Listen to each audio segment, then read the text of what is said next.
बिस्मिल्लाहिर्रहमानिर्रहीम। अस्सलाम वालेकुम। न्यूज़ के साथ मैं हूं फरवत मलिक और मैं हूं अवैस इकबाल। बुलेटिन में हमारा साथ देंगे अनवार कावर। सबसे पहले आपको बताएं कि वजीर खजाना इसाक डार के हरकत में आते ही डॉलर सहम गया। इंटरबैंक मार्केट में पेशकदमी करती अमरीकी करेंसी की कदर ₹3.25 कम हो गई। डॉलर की कीमत ₹105.50 हो गई है, जो एक दिन पहले ₹108.25 की बुलंद तरीन सतह पर मौजूद थी। वजीर खजाना इसाक डार के हरकत में आते ही डॉलर सहम गया। इंटरबैंक मार्केट में पेशकदमी करती अमरीकी करेंसी की कदर ₹3.25 कम हो गई। डॉलर की कीमत ₹105.50 पर पहुंच गई है, जो कि एक दिन पहले ₹108.25 की बुलंद तरीन सतह पर मौजूद था। वजीर खजाना इसाक डार की ज़ेर सदारत इस वक्त इजलास भी जारी है। डार इन एक्शन, डॉलर को रिवर्स किया। रुपए की कदर में इजाफा, अमरीकी डॉलर की कदर बढ़ी तो वजीर खजाना इसाक डार एक्शन में आ गए। नाराजगी का इजहार किया और बैंकों के सरबराहों का इजलास तलब कर लिया। वजीर खजाना के एक्शन की देर थी कि इंटरबैंक में डॉलर उल्टे कदमों वापस लौटने लगा। एक दिन पहले ये ₹108.25 की बुलंद तरीन सतह पर था। गुज़िश्ता रोज डॉलर की कीमत में 9 साल की सबसे बड़ी कमी वाक़ई हुई थी। रुपए की कदर में 3.1% गिरावट की वजह से गैर मुल्की कर्जे ₹250 अरब बढ़ गए थे। वजीर खजाना इसाक डार की ज़ेर सदारत डॉलर महंगा होने का जायजा लेने से मुतालिक अहम बैठक। इजलास में तमाम बैंकों के सदूर और वजारत खजाना के हुक्काम शरीक हैं। इजलास में रुपए की कदर में अचानक कमी और डॉलर महंगा होने की वजूहात का जायजा लिया जाएगा, जबकि इस हवाले से अहम फैसले भी किए जाएंगे। इसी हवाले से मजीद बात करेंगे अपने नुमाइंदे रियाज थीम से। रियाज, क्या इत्तलात आ रही है इस इजलास के बारे में? जी, डॉलर महंगा होने के हवाले से वजीर खजाना इसाक डार ने एमरजेंसी में ये इजलास बुलाया और फौरी तौर पर जिसमें तमाम बैंकों के सरबराह शरीक हैं और स्टेट बैंक के नुमाइंदे और वजारत खजाना के हुकाम भी शरीक हैं। जराए का कहना है कि वजीर खजाना इसाक डार ने सख्त बरहमी का इजहार किया स्टेट बैंक और दीगर कमर्शियल बैंकों के नुमाइंदों पर कि ये किस तरह अचानक इस कदर इजाफा हो गया, डॉलर इतना ज्यादा महंगा हो गया और ये जो करेंसी का कारोबार करते हैं उस हवाले से जो माफिया है और ये सिट्टेबाज है उनका किरदार किस तरह कम किया जा सकता है, इस बात का जायजा लिया जा रहा है। और इस हवाले से इसाक डार अहम फैसले करेंगे और ये कहा जा रहा है वज़ीर खजाना के हवाले से कि वो मीडिया को इस महंगा होने की वजूहात के बारे में भी आगाह किया जाएगा। मीडिया को शायद ब्रीफिंग भी दी जाए और इस हवाले से जो अहम फैसले होंगे वो थोड़ी देर बाद इस हवाले से आवाम को मीडिया के जरिए आगाह करेंगे। अच्छा रियाज टीम, ये भी बताइएगा कि वजीर खजाना इसाक डार की ज़ेर सदारत जो इजलास हो रहा है उसमें क्या ऐसे इकदामात भी तजवीज़ किए जाएंगे वजारत खजाना की जानिब से कि मुस्तकबिल में इस तरह के हालात पर पहले से काबू पाया जा सके? जी बिल्कुल, इससे पहले भी डॉलर की में जो इजाफे का जो रुझान है उसमें कमी या उस हवाले से फैसले किए जाते रहे, लेकिन बाद में फिर डॉलर अचानक महंगा हो जाता है, जिसकी वजह से रुपए की कदर में कम हो जाने की वजह से उसमें अहम फैसले इंटरवीन करना पड़ता है वज़ीर खजाना को और उस हवाले से वो कोई सख्त फैसले करते हैं या अहम फैसले करते हैं, जिसके बाद फिर डॉलर जो है और रुपए की कदर जो मुस्तहकम हो जाती है उनके इंटरवीन करने की वजह से, मुदाखलत की वजह से। इस हवाले से वो कुछ प्रपोजल तैयार करेंगे और इकदाम का हुक्म देंगे कि ये इकदाम स्टेट बैंक करे और कमर्शियल बैंकों को भी कोई हिदायत जारी की जाएगी कि इस हवाले से। बहुत बहुत शुक्रिया रियाज थीम, अपडेट करे थे इस्लामाबाद से। आगे बढ़ते हैं, सियासी मंजरनामे से खबर शामिल करते हैं। दानियाल अजीज एक मरतबा फिर से कप्तान के खिलाफ हट पड़े। कहते हैं इमरान खान के हवाले से कानून मफलूज क्यों हो जाता है, क्या उनके पांव सोने के हैं? आईनी इदारे चेयरमैन PTI के खिलाफ कार्रवाई करें। दूसरी जानिब इस्लामाबाद की इंसदाद दहशतगर्दी अदालत ने SSP तशद्दुद केस में दानियाल अजीज को JIT की तश्कील के लिए दरख्वास्त देने की हिदायत कर दी। इमरान खान जो अनोखा लाडला है, इसके लिए कौन सा कानून है और पाकिस्तान की अवाम को क्या बताया जा रहा है? इमरान खान के हवाले से कानून मफलूज क्यों हो जाता है? बाराचनार में एक इश्तिहारी को कैसे प्रोटोकॉल दिया गया? क्या इमरान खान के सोने के पांव हैं? दानियाल अजीज के कप्तान पर आज फिर वार। कहते हैं इन्हें इमरान खान के हवाले से इंसाफ होता हुआ नजर नहीं आ रहा। इमरान खान जो अनोखा लाडला है उसके खिलाफ कैसी कार्रवाई होती है, क्या कार्रवाई होती है? पाकिस्तान में इंसाफ का मयार क्या है, किसके लिए कौन सा कानून है? और क्या इसका रिजल्ट निकलना है पाकिस्तान के लिए, और पाकिस्तान की अवाम को क्या बताया जा रहा है। इस्लामाबाद में इंसदादे दहशतगर्दी अदालत के बाहर मीडिया से गुफ्तगू में लीगी रहनुमा अदारों से फिर नाराज नजर आए और कहा कि इन्हें अदारों की पासदारी का कहा जाता है, जबकि इमरान खान 3 साल से अदालत से मफरूर हैं।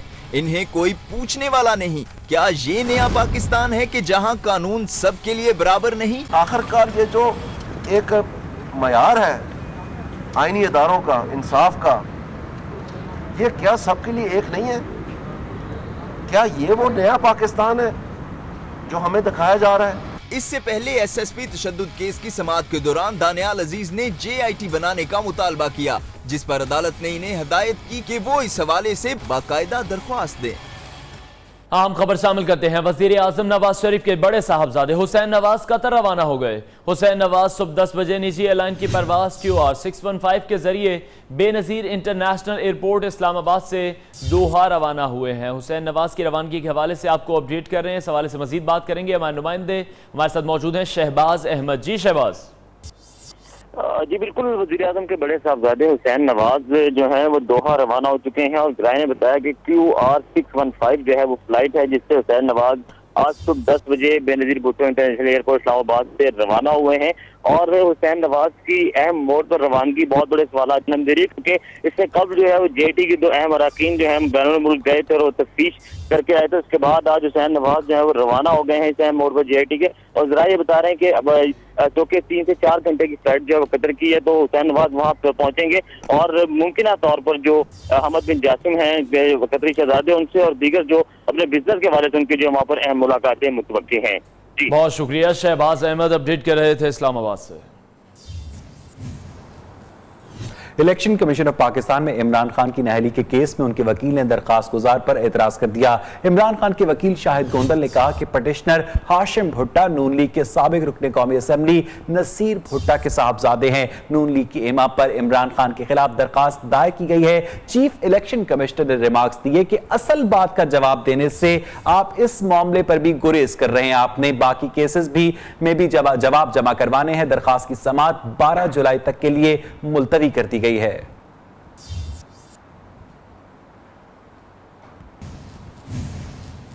उधर JIT की जानिब से हतमी रिपोर्ट पेश करने में सिर्फ 4 दिन बाकी रह गए हैं। डायरेक्टर FIA वाजिद ज़िया की सरबराही में पैनामा केस की तहकीकात करने वाली मुश्तरका तहकीकाती टीम का इजलास जारी है। ज़राए के मुताबिक इजलास में सुप्रीम कोर्ट में जमा कराने के लिए रिपोर्ट की तैयारी का अमल शुरू हो चुका है। उधर मजीद किसी फर्द की पेशी के लिए मुशावरत भी की जा रही है। JIT अपनी रिपोर्ट सोमवार को सुप्रीम कोर्ट ऑफ पाकिस्तान में जमा करवाएगी। इसी हवाले से मजीद बात करेंगे अपने नुमाइंदे शहबाज अहमद से। शहबाज, अपडेट कीजिएगा। जी बिल्कुल, मुश्तरका तहकीकाती की टीम का जो है इजलास इस वक्त वाजिद ज़िया की जो है वो सरबराही में जारी है। इजलास में तकरीबन 1.5 घंटे से ज़ायद हो चुका है और आज हमारे ज़राए ने बताया कि किसी भी अहम फर्द की जो है वो पेशी आज नहीं है, लेकिन आज जो पिछले हफ्ते में जो पेशियां हुई हैं, खासतौर पर हसन हुसैन मरियम की, इससे पहले तारिक सफीर साहब डार, इस वाले से जो है वो JIT अपनी रिपोर्ट की तैयारी शुरू कर रही है। और ये 4 दिन है JIT के पास, क्योंकि इन 4 दिनों के बाद JIT ने 10 तारीख को जो अदालत ने हुक्म दिया हुआ है कि उनकी हिदायत के मुताबिक सुप्रीम कोर्ट में जो है रिपोर्ट जमा करवानी है। तो ये फाइनल मरहला है JIT का और JIT ने 4 दिनों में अपनी रिपोर्ट मुरतब करनी है और सोमवार को जो है वो 4थी और आखिरी रिपोर्ट जो है सुप्रीम कोर्ट में जमा करवाई जाएगी। तो इस बहुत बहुत शुक्रिया शहबाज अहमद, अपडेट कर रहे थे। सुप्रीम कोर्ट का कहना है कि नैब मुकदमात का सामना करने वाले मुल्जिमान को ऐसी बीमारी क्यों लगती है जिसका इलाज पाकिस्तान में नहीं होता। जस्टिस एजाज अफजल ने यह रिमार्क्स दिए। मजीद जानेंगे नुमाइंदा न्यूज़ जहांजेब अब्बासी से। जी जहांजेब, अपडेट कीजिएगा इस हवाले से। जी, सुप्रीम कोर्ट ऑफ पाकिस्तान में आज डॉक्टर आसिम की पासपोर्ट हवालगी से मुतल्लिक केस की समाअत हुई है। दूसरी जानिब नैब ने भी डॉक्टर आसिम की जमानत मंसूखी से मुतल्लिक एक दरखास्त सुप्रीम कोर्ट में दायर कर रखी है। जस्टिस एजाज अफजल खान की सरबराही में 3 रुकनी बेंच ने इस केस को सुना। अदालत ने फरीकैन को नोटिस जारी कर दिए हैं इस केस पे। आज डॉक्टर आसिम की दरखास्त के ऊपर जो जिनको फरीकैन बनाया गया है उनमें वज़ारत दाखिला भी जानिब है भी शामिल है। काम सुप्रीम कोर्ट ऑफ पाकिस्तान का अपने रिमार्क में ये कहना था कि ये बात समझते बालातर है कि नैब जिन अफराद के खिलाफ केसेस दायर करती है वो अमीर लोग होते हैं और उनको ऐसी बीमारियां लाक होती हैं जिनका इलाज पाकिस्तान के अस्पतालों या जेलों में नहीं हो सकता। अब इस केस की आइंदा समाअत 13 जुलाई को दोबारा होगी। जी जहां से बहुत शुक्रिया आपका। जस्टिस एजाज अफजल ने रिमार्क्स दिए कि नैब का मुकदमा सामना जो करते हैं उनको ऐसी बीमारी लगती है जिसका इलाज पाकिस्तान में नहीं होता। जस्टिस एजाज अफजल ने रिमार्क्स दिए कि सुप्रीम कोर्ट ने 1980 में मिर्गी के मरीज की जमानत से मुतालिक फैसला दिया और बाद में पूरा जिला मिर्गी का मरीज बन गया। ये रिमार्क्स उन्होंने डॉक्टर आसिम हुसैन की पासपोर्ट हवालगी से मुतालिक केस की समाअत में दिए। सुप्रीम कोर्ट ने कहा कि बड़ी मछलियों को नहीं पकड़ा जा रहा, सिर्फ छोटे एहलकारों और एएसआईज के खिलाफ कार्रवाई हो रही है, इससे काम नहीं चलेगा। सुप्रीम कोर्ट कराची रजिस्ट्री में पुलिस एहलकारों के जराइम में मुलविस होने के केस में तहकीकाती टीम की रिपोर्ट पेश की।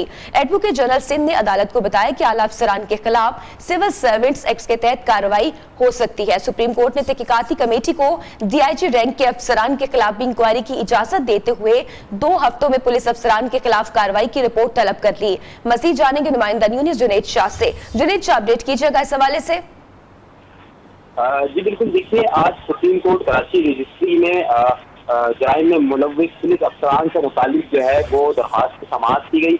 समाअत के दौरान जो है वो सुप्रीम कोर्ट में जो है वो कायम करता तहकीकाती कमेटी ने अपनी अधूरी रिपोर्ट जमा करा दी, जिस पर जो है वो बेंच ने जो है रिपोर्ट पर अदम इत्मीनान का इजहार किया, जबकि बड़े अफसरान के खिलाफ कार्रवाई न करने पर जो है वो बरहमी का भी इजहार किया।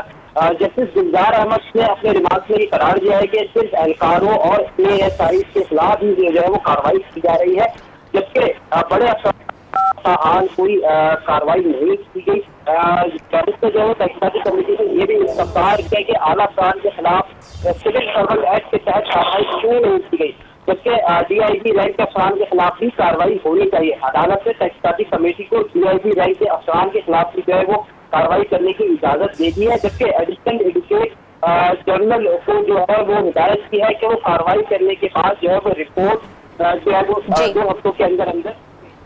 बहुत शुक्रिया जुनैद शाह, आपने अपडेट किया।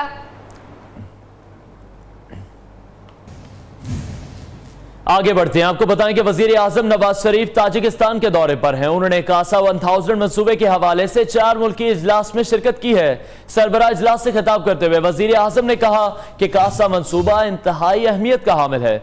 यह मंसूबा वस्त एशिया और जनूबी एशिया को आपस में मिलाएगा।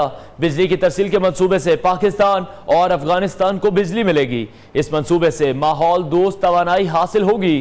कॉन्फ्रेंस में वक्फे के दौरान वजीर आजम नवाज शरीफ और अफगान सदर की गैर रस्मी मुलाकात भी हुई। CASA 1000 is a flagship project in our region, connecting Tajikistan and Kyrgyzstan in Central Asia to Afghanistan and Pakistan in South Asia through an electricity grid. On its completion, Pakistan and Afghanistan will be able to obtain 1000 megawatts and 300 megawatts respectively of electricity in summertime from Tajikistan and Kyrgyzstan, our 2 brotherly countries that have abundant water resources, enabling them to produce inexpensive and clean hydroelectricity. वजीर आजम Nawaz Sharif Tajikistan के दौरे पर मौजूद हैं। आपको बताते चलें कि उन्होंने कासा 1000 मंसूबे के हवाले से 4 मुल्की इजलास में शिरकत की है और सरबराह इजलास से खिताब करते हुए वजीर आजम का यह कहना था कि कासा मंसूबा इंतहाई अहमियत का हामिल है। यह मंसूबा वस्त एशिया और जनूबी एशिया को आपस में मिलाएगा। बिजली की तरसील के मंसूबे से पाकिस्तान और अफगानिस्तान को बिजली मिलेगी। मंसूबे से माहौल दोस्त तवानाई हासिल होगी। कॉन्फ्रेंस में वक्फे के दौरान वजीर आजम नवाज शरीफ और अफगान सदर की गैर रस्मी मुलाकात भी हुई है। अपडेट कर रहे हैं आपको इस आम खबर के हवाले से। वजीर आजम नवाज शरीफ ताजिकिस्तान के दौरे पर मौजूद है, जहां उन्होंने कासा 1000 मंसूबे के हवाले से 4 मुल्की इजलास में शिरकत की है। सरबराह इजलास से खिताब किया उन्होंने और उनका यह कहना था कि कासा मंसूबा इंतहाई अहमियत का हामिल है। यह मंसूबा वस्त एशिया और जनूबी एशिया को आपस में मिलाएगा।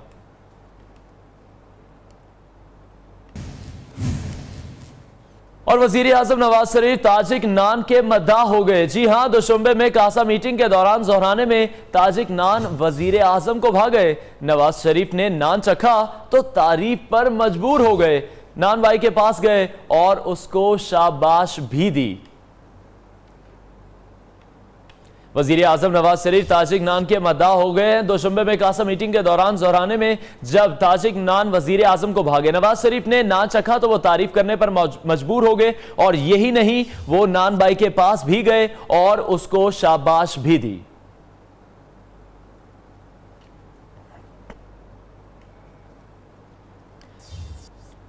न्यूज़ की स्क्रीन पर आपको ये मनाजिर इस वक्त दिखा रहे हैं। वजीर आजम नवाज शरीफ ताजिकिस्तान के दौरे पर मौजूद हैं, जहां वो ताजिक नान के मद्दाह हो गए हैं।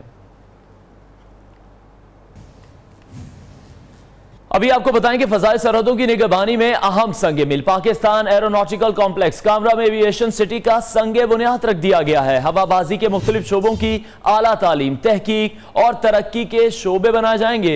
एयर चीफ सुहेल अमान कहते हैं कि मजबूत दिफा के लिए ऐसे इदारे अहम जरूरत हैं। फजाई दिफाई शोबे में खुद इन्हिसारी का मंसूबा अज़्म पाक फजाइया के विजन का अक्कास है। पाक फजाइया मुकम्मल खुद इन्हिसारी की जानिब तेजी से गामजन है। Few of them already produced, and other key projects which are rendering opportunities to our engineers to venture into many advanced domains. I believe that we have stepped onto the path which will inshallah ensure indigenization of aircraft, both military and the civil, weapons and avionics. This is the need of the hour, and we are determined to do it, inshallah.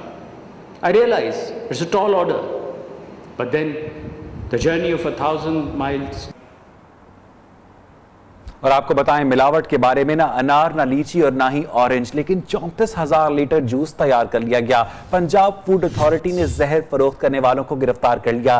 Chemical से बनाए हुए juice में कपड़े रंगने वाला रंग इस्तेमाल किया जा रहा था। ऑल फ्रेश जूस नामी इस फैक्ट्री को सील कर दिया गया है। फैक्ट्री के कई मुलाजमीन भी हेपेटाइटिस का शिकार हो चुके हैं। इंतहाई अफसोसनाक खबर से आपको आगाह कर रहे हैं। इसी हवाले से मजीद बात करेंगे लाहौर में अपनी नुमाइंदा रूबा अरूज से। रूबा, बताइएगा इस कार्रवाई के बारे में।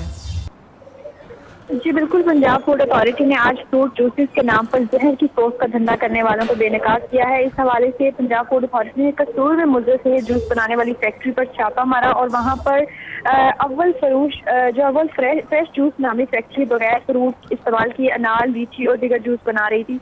यहाँ से 34,000 लीटर तैयार लीची, अनार और ऑरेंज जूस बरामद किया गया है। 35,000 खाम माल वहाँ से बरामद किया गया है, लेकिन इस सारे जो प्रोडक्शन एरिया से फ्रूट पल्प का एक भी पैकेट बरामद नहीं हुआ। इसी हवाले से जो जूस की तैयारी थी उसमें केमिकल्स और एसेंस भी इस्तेमाल किए जा रहे थे और टेक्सटाइल कलर इस्तेमाल किया जा रहा था। जब मेडिकल रिकॉर्ड चेक किया गया और मेडिकल कराए गए वहाँ काम करने वाले मुलाजमीन के, तो उनकी जो हेपेटाइटिस की रिपोर्ट थी वो भी पॉजिटिव आई और इसीलिए पंजाब फूड अथॉरिटी ने एक्शन लेते हुए इस जगह को सील कर दिया है और मुलाजमीन के खिलाफ कार्रवाई शुरू कर दी है। बहुत बहुत शुक्रिया रूबा अरूज, अपडेट कर रही थी लाहौर से।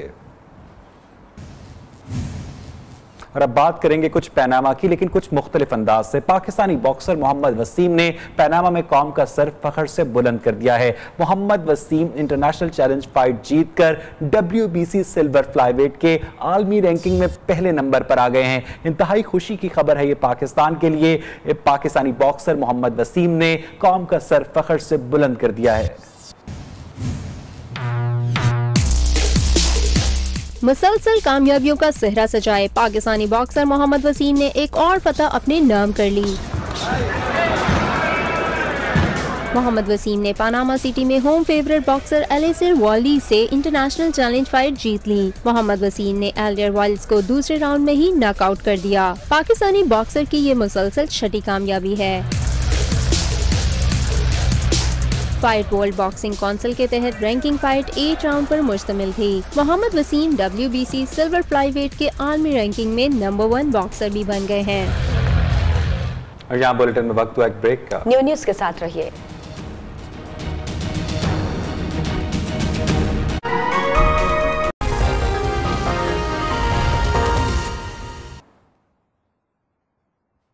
Welcome back. आपको बताएं कि लाहौर समेत पंजाब के बेशतर मैदानी इलाकों में आज फिर मतला जुज़वी तौर पर अबर आलूद है। कराची में भी बादलों का राज बरकरार है। मौसम की खबर देने वालों का कहना है कि आज मुख्तलिफ शहरों में बादल बरसेंगे, जबकि कराची में हल्की बूंदाबांदी हो सकती है।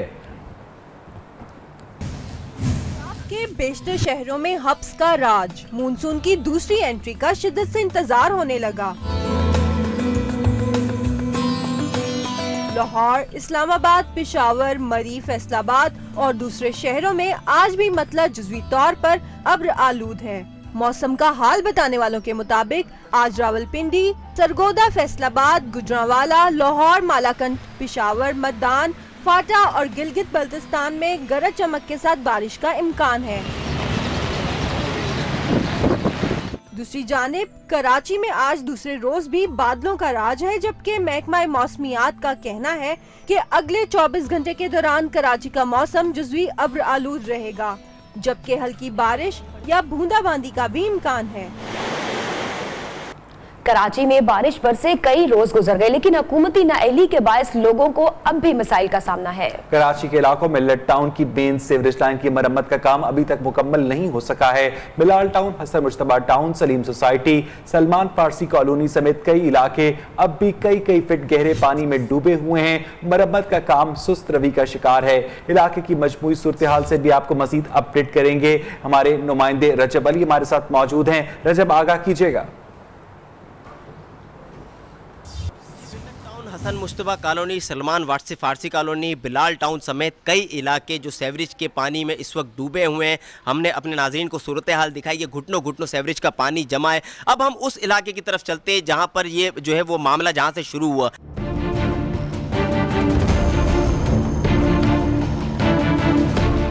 जी, हम इस वक्त वहाँ पर मौजूद हैं जहाँ पर मिल्लत टाउन से गुजरने वाली सेवरेज की एक बड़ी लाइन डैमेज हो गई थी और अब जो है उसका तरक्याती काम जारी है। मेरे अकब में आप देख सकते हैं कि मुतबादिल लाइन भी जो है वो डाली जा रही है। इस वक्त जो है यहाँ पर जो है वो मौके पर ही मौजूद हैं वाटर बोर्ड के एक्सीएन शाह फैसल टाउन मोहम्मद जाहिद। जी जाहिद भाई, ये बताइएगा कि असल वजह क्या थी लाइन बस्ट होने की? एक्चुअली जुमे वाले दिन बारिश जब हुई है तो जुमरात को, तो उसके बाद लाइन संक डाउन हो गई। बारिश का पानी जाने की वजह कर लाइन संक डाउन हो गई और उस गली इंक्रोच थी, तो उस गली में हमें तकरीबन 150 फीट काम करना था, लेकिन गली इंक्रोच होने की वजह वहाँ पे मशीनरी नहीं जा सकती थी और लोडर भी नहीं जा सकता था, पाइप भी हम वहाँ पे शिफ्ट नहीं कर सकते थे, इसलिए हमने रिप्लेसमेंट किया। उसका 2000 फीट हम लाइन डाल रहे हैं इस रोड पे। कितने दिन लगेंगे मरम्मत का काम मुकम्मल हो जाए और उन लोगों को रिलीफ मिले? हम क्योंकि लाइन बड़ी डाल रहे हैं, 2000 फीट डाल रहे हैं, तो इंशाल्लाह ये 2 दिन में हम काम इसको कंप्लीट कर लेंगे। डे एंड नाइट काम हो रहा है, 24 आवर्स। बहुत शुक्रिया। हमारे साथ मोहम्मद जाहिद मौजूद थे जो कि एक्सीएन शाह फैसल टाउन है। उनका ये कहना था कि मरम्मती काम जो है वो तेज़ी से जारी है, चूँकि मुतबादिल लाइन डाली जा रही है। ऐसा कहना है जो है वो XEN water board Shah Faisal town का, जबकि इलाका मकीनों का जो है ख्याल उनका जो है इज़हार राय इससे बिल्कुल मुख्तलिफ। उनका कहना है कि ये एक मशीन जो काम कर रही है, इनकी तादाद बढ़ा के और वहाँ से जो पानी निकाले जाने के लिए जो ट्यूबवेल वगैरह जो इस्तेमाल किए जा रहे हैं, जो जनरेटर वगैरह, अगर उनकी तादाद में। बहुत बहुत शुक्रिया रजब अली, अपडेट कर रहे थे कराची से। उधर मुमकिन सैलाब की तबाहकारियों से बरबत निपटने के लिए प्रोविंशियल डिजास्टर मैनेजमेंट पंजाब की जानिब से मुल्क की तारीख में पहली मरतबा लाहौर में सैलाब की मॉनिटरिंग का इंतजाम मुकम्मल कर लिया गया है। इस वक्त नुमाइंदा न्यूज़ मियां इमरान अरशद लाहौर में पीटीएमए के मॉनिटरिंग सेल में मौजूद हैं। आइए उनसे जानते हैं कि मॉनिटरिंग सेल किस तरह काम कर रहा है और इसमें कौन कौन से महकमे हिस्सा ले रहे हैं। जी मियां इमरान। जी, इस वक्त हम मौजूद हैं सूबाई डिजास्टर मैनेजमेंट अथॉरिटी पंजाब के हेड ऑफिस में। यहाँ मुमकिना सैलाब की तबाहकारियों से निपटने के लिए मुल्क की तारीख में पहली दफा एक कंट्रोल रूम कायम किया गया है। हमारे साथ इस वक्त मौजूद हैं डॉक्टर खुरम शहजाद साहब। डॉक्टर साहब, किस तरह से सैलाब की तबाहकारियों से निपटा जाएगा इस कंट्रोल रूम में बैठकर, और सैलाब से पहले के मामलात को कैसे देखा जाएगा? जी, बिस्मिल्लाहिर्रहमानिर्रहीम। बेसिकली ये जो कंट्रोल रूम है ये 15 जून से इस्टेब्लिश किया गया और 15 जून टिल 15 अक्टूबर जो हमारा फ्लड सीज़न है, इन 4 महीनों में ये फंक्शनल रहेगा। इसमें जो हमारे 19 फेडरल गवर्नमेंट डिपार्टमेंट्स और प्रोविंशियल गवर्नमेंट डिपार्टमेंट्स के जो ऑफिसर्स हैं वो यहाँ पर 24/7 मौजूद रहते हैं। और इस दफ़ा हमने ये किया है कि फ़्लड से रिलेटेड जितनी भी इंफॉर्मेशन है उसका हमने जो अर्ली वार्निंग सिस्टम है उसको इंटीग्रेट किया है। उसमें हमारा provincial headquarter, irrigation department, rescue 1122 और मेट्रोलॉजिकल डिपार्टमेंट, इनकी हमने इंटीग्रेशन की है और जितनी भी इंफॉर्मेशन आ रही है स्विफ्ट इंफॉर्मेशन और उसको डिसेमिनेट करने के लिए कंसर्न जो DDMAs हैं यहाँ से हम डिसेमिनेट करते हैं। जी, एक खुशाइन बात यह है कि तमाम वफाकी व सूबाई इदारे जिनमें 19 इदारे नुमाया हैं वो यहाँ पर मिलकर काम करेंगे और आम आदमी की फलाह के लिए उसकी जान को महफूज बनाने की कोशिश की जाएगी। पंजाब से हमने देखा कि मॉनिटरिंग सेल कायम कर दिया गया है। बेरुख करते हैं खैबर पख्तूनख्वा का, जहां मानसून बारिशों और सैलाब से मुमकिन नुकसान से निपटने के लिए पीडीएमए ने इंतजामात मुकम्मल कर लिए हैं। मुतल्लिका इदारों को अलर्ट भी जारी कर दिए गए हैं। तमाम अजला की इंतजामिया को 40 करोड़ रुपए से ज्यादा की रकम जारी कर दी गई है और सैलाब में मुतासरीन की इमदाद और बहाली के लिए 1 अरब रुपए का फंड पीडीएमए के पास मौजूद है। नुमाइंदा न्यूज़ जमील खान पीडीएमए हुकाम के साथ मौजूद हैं, उनसे जानते हैं कि खैबर पख्तूनख्वा में सैलाब से निपटने के लिए क्या तैयारियां की जा रही हैं। जी जमील। जी बिल्कुल, मानसून बारिशों के पेश नज़र खैबर पख्तूनख्वा हुकूमत ने तकरीबन तमाम तर तैयारियां मुकम्मल कर दी है।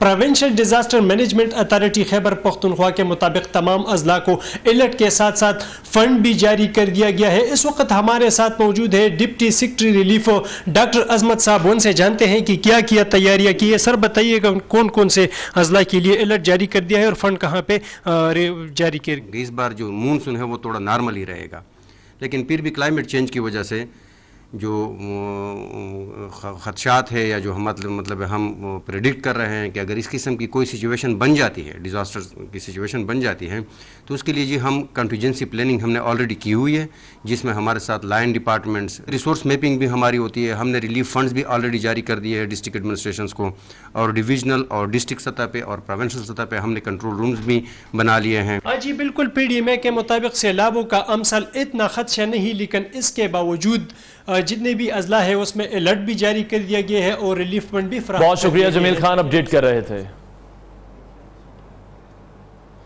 मुल्तान और मुजफ्फरगढ़ में सैलाब के मुमकिन खतरात के पेश नजर रेस्क्यू 112 की तरफ से मशकें और हिफाजती इकदाम किए जा रहे हैं। दरिया चनाब में पानी की सूरत हाल से मुतालिक जानेंगे हमारे नुमाइंदे इमरान अरशद से। इमरान बताएगा दरिया चनाब में पानी की सूरत हाल कैसी है?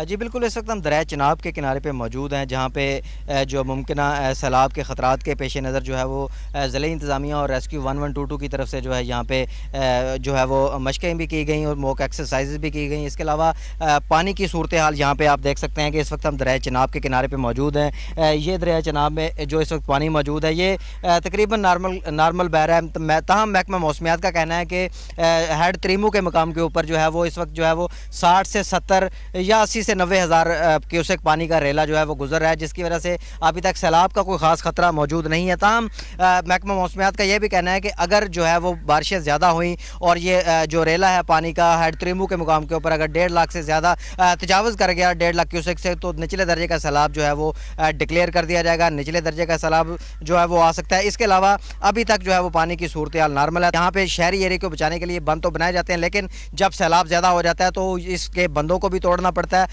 और ये आगे से दरिया जो है वो खुद भी जो है वो ज़मीनों के अंदर इसका पानी दाखिल हो सकता है। ताहम महकमा मौसमियात का कहना है कि अगर बारिशें तेज़ हुई और ये पानी की मिकदार में इजाफा हुआ है। बहुत शुक्रिया इमरान अरशद, हमें अपडेट कर रहे थे। 1965 की जंग में भारत को नाखुश चबाने वाले पाक फजाइया के हीरो MM आलम अगर आज जिंदा होते तो 82वीं सालगिरह मनाते। 1 मिनट से भी कम वक्त में बुज़दिल दुश्मन के 5 तैयारे गिराने का एजाज आज भी मोहम्मद महमूद आलम के पास है। 1965 की जंग में उन्होंने मजमूई तौर पर 9 भारतीय तैयारे तबाह किए और 2 को नुकसान पहुंचाया।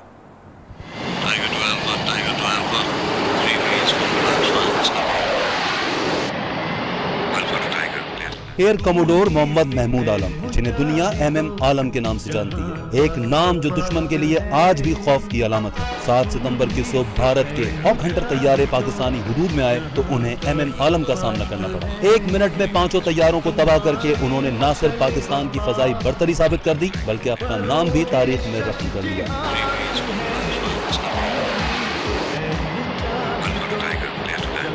इससे पहले 6 सितंबर को भी MM आलम ने दुश्मन के 2 तैयारों को तबाह और 3 को नुकसान पहुंचाया था। इस तरह सिर्फ 2 रोज के दौरान अकेले MM आलम ने भारत के 7 तैयारे तबाह किए। 65 की जंग में मोहम्मद महमूद आलम ने दुश्मन के 9 हॉक हंटर तैयारे तबाह किए और 2 सितारे जुर्रत पाने में कामयाब हुए। लाहौर में MM आलम रोड कौम के इसी हीरो से मंसूब है, जो 2013 में खालिक हकीकी से जान मिले।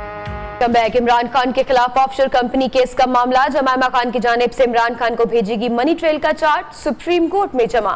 सुप्रीम कोर्ट ऑफ पाकिस्तान में इमरान खान नाहरी केस में इजाफी दस्तावेजात जमा करवाई गई हैं। इजाफी दस्तावेजात में बनी गाला की प्रॉपर्टी खरीदने के लिए जमाइमा से राशिद अली खान को दी जाने वाली रकम की तफसीलात भी शामिल हैं। इसी हवाले से मजीद बात करेंगे अपने नुमाइंदे जहांजेब अब्बासी से। जहांजेब, बताइएगा इन दस्तावेजात के बारे में। जी, सुप्रीम कोर्ट ऑफ पाकिस्तान में इमरान खान के हवाले से जो केस ज़ेर समाअत है, इस पर जमाइमा खान की जानिब से इमरान खान को भेजी गई रकम का मनी से चार्ज की सूरत में सुप्रीम कोर्ट ने जमा करवा दिया है। इसके जवाब में ये कहा गया है कि 4 करोड़ 83 लाख रुपए जो हैं अब वो 10 इकसात की सूरत में अब राशिद खान को ट्रांसफर किए गए। इसके अलावा जवाब में मजीद कहा गया है कि बैरून मुल्क आई गई आमदन पर न टैक्स लागू होता है और न ही पाकिस्तान में इसका जाहिर करना जरूरी है। बनी गाला की एडवांस रकम मैंने खुद जमा करवाई। इमरान खान का ये मुख्तसर जवाब में ये भी कहा गया है कि जुलाना से रकम उधार लेकर पाकिस्तान की जुलाई 2002 से कागजात नामजदगी में अदा की गई रकम को जाहिर किया तो जनावा की जानिब से तमाम रकम की तफसीलात पहले ही जमा करवा चुके हैं। अब इसका रिकॉर्ड जमा करवाया गया है। अब इस केस की सुनवाई मंगल को चीफ जस्टिस कासिम निसार की सरबराही में 3 दिन होगा और इसके बाद इस केस की मज़ीद कार्रवाई होगी। जी बहुत शुक्रिया जहाज़ेब अब्बासी, आपने अपडेट किया। उधर सुप्रीम कोर्ट ने सिंध हुकूमत को ऑयल टैंकर्स कराची शहर से बाहर मुंतकिल करने के लिए 1 हफ्ते की मोहलत दे दी है। सुप्रीम कोर्ट कराची रजिस्ट्री शहर से ऑयल टैंकर्स की मुंतकली केस की समाअत के दौरान अदालत ने हुक्म दिया कि 1 हफ्ते में जुल्फिकाराबाद टर्मिनल फाल करके तमाम टैंकर्स को वहां पर मुंतकिल किया जाए। इसी हवाले से मजीद बात करेंगे कराची में अपने नुमाइंदे जुनैद शाह से। जुनैद, बताइएगा अदालती कार्रवाई के बारे में। देखिए, आज सुप्रीम कोर्ट कराची रजिस्ट्री में ऑयल टैंकर की शहर पर मुंतकली के हवाले से केस की समाअत के दौरान केस की अफसरान समेत दीगर जो है वो मुताबिक अदालत में पेश हुए। कहा सुप्रीम कोर्ट रजिस्ट्री बेंच की जानिब से जो है वो जुनैद शाह अपडेट कर रहे थे कराची से, आपका बेहद शुक्रिया। सिंध हुकूमत को हुक्म दिया गया है सुप्रीम कोर्ट कराची रजिस्ट्री की जानिब से कि शहर के तमाम ऑयल टैंकर्स को 1 हफ्ते में शहर से बाहर मुंतकिल किया जाए।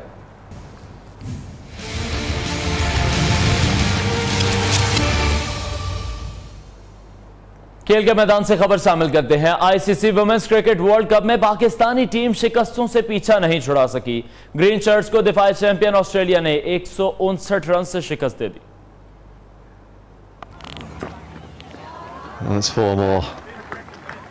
लेस्टर में खेले गए मैच में 291 रन के हदफ के ताकुब में पाकिस्तानी खवातीन मुकर्ररा 50 ओवर्स में 131 रन पर आउट हो गईं।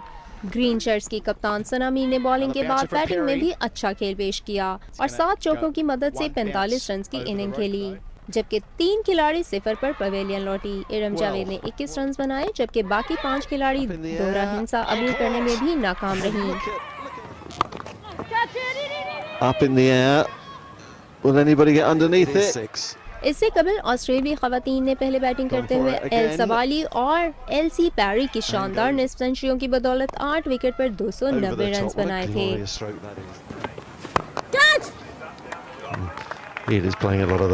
ग्रीन शर्ट्स को इवेंट में ये मुसलसल चौथी शिकस्त का सामना करना पड़ा। It's gone for 6. और मारूफ फुटबॉलर लियोनेल मेसी ने स्पेनिश क्लब बार्सिलोना के साथ अपने मुआहदे में 4 साल की तौसी पर रजामंदी जाहिर कर दी है। स्टार फुटबॉलर 2021 तक बार्सिलोना के लिए खेलते नजर आएंगे।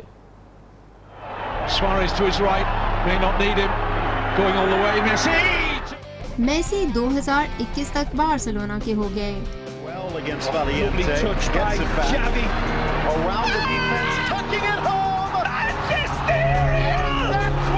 30 साल स्टार फुटबॉलर मेसी 13 साल की उम्र में स्पेन के मकबूल तरीन क्लब बार्सिलोना से मुंसलिक हुए। अर्जेंटाइन के स्ट्राइकर अब तक 583 मैचेस में 507 गोल्स कर चुके हैं।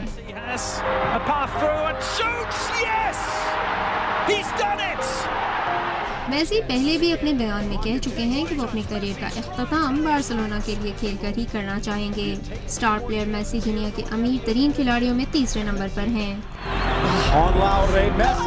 पहले नंबर पर मेसी के हरीफ स्टार फुटबॉलर क्रिस्टियानो रोनाल्डो मौजूद हैं, जबकि अमेरिका की नेशनल बास्केटबॉल के स्टार खिलाड़ी लीब्रॉन जेम्स की दूसरी पोजीशन है। बैनुल-अक़वामी मंजरनामे से खबर शामिल करते हैं। रुख करते हैं वेनेज़ुएला का, जहां हुकूमत के हामी ग्रुप ने कौमी असेंबली का मुहासरा किया। हुकूमत हामी गिरोह के तशद्दुद से 5 अपोजिशन अरकान शदीद जख्मी हो गए। वेनेज़ुएला की कौमी असेंबली पर हुकूमत हामी गिरोह का हमला पाइपों और डंडों के साथ मुजाहिरीन मरकजी दरवाजा तोड़कर कौमी असेंबली में दाखिल हुए। तशद्दुद से अपोजिशन अरकान समेत मुतअद्दिद अफराद जख्मी हुए, जिन्हें अस्पताल मुंतकिल कर दिया गया। हमले के नतीजे में अपोजिशन अरकान और सहाफियों समेत 350 अफराद कई घंटों तक महसूर रहे। और अभी आपको बताएं कि दर्जनों एकड़ रकबा फूलों की जन्नत में तब्दील कर दिया गया। लंदन में दुनिया का सबसे बड़ा फूलों का मेला सज गया।